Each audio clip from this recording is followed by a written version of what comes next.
Now here's an idea.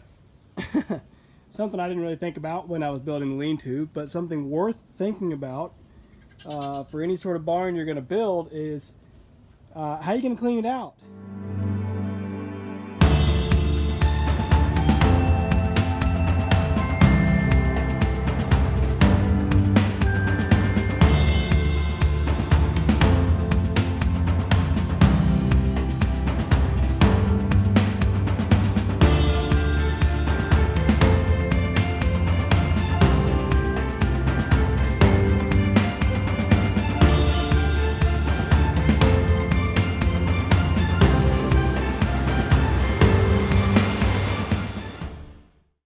Okay. Now, of course, with our little barn here, we've just been in the habit of load a wheelbarrow, wheel it out, dump it, shovel it up again. And I've done this before where I've set the tractor bucket over the fence. But what was cool now that I was able to actually get it underneath the lean-to roof and still over the fence without hitting anything. So I can basically shovel straight out the door of the barn here into the bucket.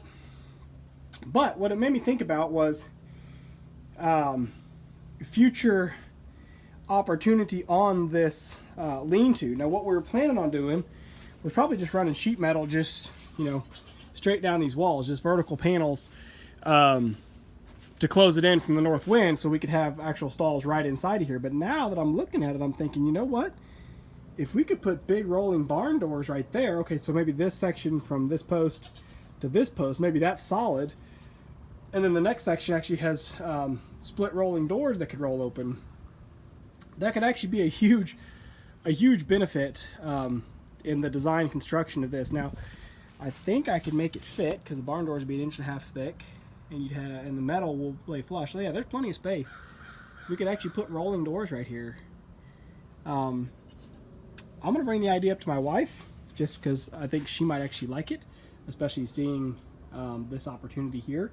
Because if we do have barn stalls right inside of here, you'd be able to set the bucket basically right into the stall and clean them out, and then just shut the doors again to keep things closed in and warm if you needed to. So certainly worth thinking about. But like I said, biggest thing, if you're planning your own little barn or shop, absolutely think about your options for access to get machines and equipment and parts and pieces in versus just building a big steel box and then you find yourself unable to really fully utilize it. So for our sake here on this little barn and lean-to, our only tractor access now is on this northern edge, and we can still squeeze right down through this alley if we have to,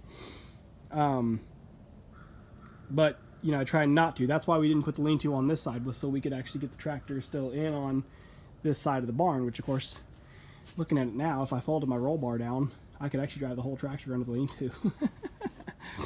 Anyway, just thought I'd mention, kind of happy with this. I gotta get in here and get these stalls cleaned out and get the little babies on some fresh bedding. Alright, so we're plowing along on the metal roof here. We've gotten all the front around the north side there done. And we've made it around the corner. No, you can't come on the roof yet. You're on your own roof. We've come around the corner here on the east side to where we're straightened out and we're headed down the side. I've had my wife trying to keep up nailing purlins, but the battery went dead on the nail gun, so I gotta go over there and get caught up on the purlins. But basically, I'm cutting metal and keeping up just as fast as she can, getting it nailed in as fast as she can get the purlins laid out and nailed up. But you can see we've got a couple oddballs, like that one piece that sticks over further. When it's all said and done, I think I mentioned this already, but I'll just take a string line, snap a string line, and just run this all the way across here and trim it all off flush-ish. We're leaving a couple inches of stick over because I'll go through and I'll nail a fascia board basically on, and then be able to nail gutters up because we want to be able to put gutters up just to help direct water out of the pen as much as we can. But I was going to show you how I did this little ridge cap here. Instead of going and buying a fancy prevent ridge cap, we just took you catch it? No.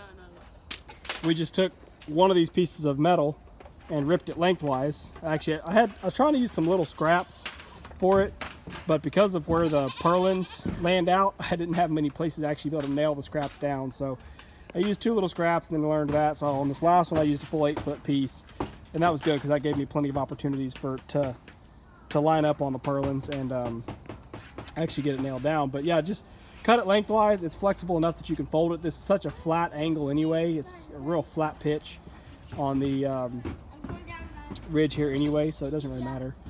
Somehow, somewhere, I got way out of square. I started off and everything was going really good, and by the time I got to this corner, my pieces were way out of square. I think it was just something to do with I think it was just me trying to fit up the angle on the top instead of focusing on the straight edge at the bottom.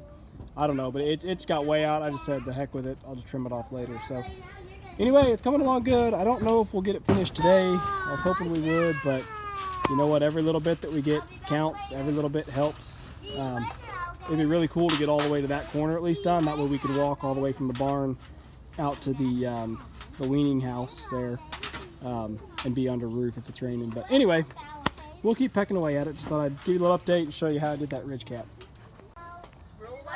So we'll just give you a little sneak peek tour so far. All the way around the north, all the way down here on the east, and I've gotten to where I've got to start cutting these angled pieces, the triangular pieces, to meet up on that angle. So I'm just gonna quit for tonight. Sun's starting to go down anyway, but man, it's dark in here. It's amazing how much darker it makes it just having that little bit of that metal roof on. Woo! The metal roof is finally done on the lean-to.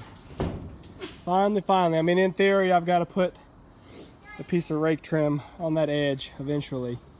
But I finished out the whole back of the, I guess the part that was over the buck pen. I'll show you underneath here in a little bit. But just yesterday, just this morning, it stopped right here. Was all the roofing that we had. Nothing was over here. And I started getting into these, you know, the long 13-foot long sheets that I've got, which is great because I love putting on metal roofing. It goes on so fast. But actually, instead of starting here and wrapping around this corner, I started over here with full sheets and came back across and then started piecing in. As I started getting scraps at work, I started splicing them in here. So this corner, maybe this gives you a better view. This corner looks really funny because there's like short scrap, you know, all down, all those little short bits and pieces. But they worked out really well to splice all that in. And then I had this one long rip cut. I didn't have to cut that. That was a piece that came already like that. It's about, I don't know, maybe 6 inches short from what it ideally would have been. No, not even 6 inches. See, it doesn't quite go up there to the corner, but it's all covered. So anything that drips off of here is going to shed. Anything that falls down here will shed. The only concern might be something that would get underneath of it right there. But anything that goes underneath of this piece here, by chance, goes into this channel and goes down because you've got a good solid sheet underneath of it there. So it should all work out really well. But I'm actually excited because I haven't even been down below to see what it looks like from the underside. Oh, there is one piece sticking over there. I'll go trim that piece off just because it looks goofy. It just sticks over further. But I'll get down underneath and show you what it looks like under there. Well, I think I'll get underneath. My kids have the ladder somewhere. I had the ladder set up here in the buck pen and the bucks kept knocking it over, which is no big deal as long as I could climb through the roof and get down. But now that I've roofed myself in, I can't get down until the kids decide to put the ladder up for me. So we shall see what they come up with.